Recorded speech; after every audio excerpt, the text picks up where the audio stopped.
From the west coast of Africa to North and South America, Cuba and the Caribbeans, the Yoruba came in mass.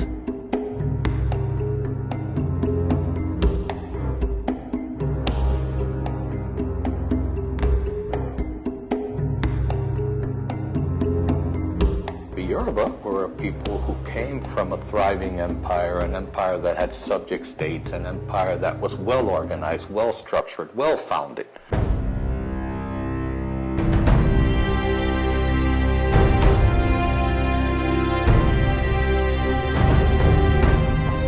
We had this song that has been sung in our palais since our ancestors came, and it said, "We are your children, my God, do not throw us away."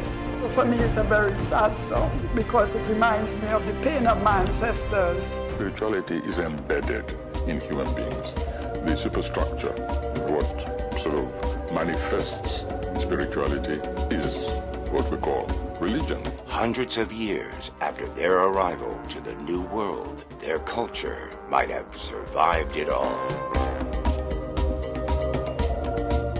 A cultura do povo Yoruba foi muito importante para a emancipação, para a liberdade do povo que estava negro, africano, que estava aqui escravizado. It was during the Civil Rights ages. We were opening Yoruba culture to the black people that had no knowledge of where they came from, had no knowledge of ancestors. Baba was a part of many black nationalist movements. They went to Detroit, Michigan at Aretha Franklin's father's church. Detroit Police Department showed up and just unloaded on the church. And they started shooting up the church. We had women and children with us. Our soldiers fired back until they had no more ammunition. Meanwhile, the Black Panthers got a hold of what was happening to us. Yoruba culture did not teach turn the other cheek.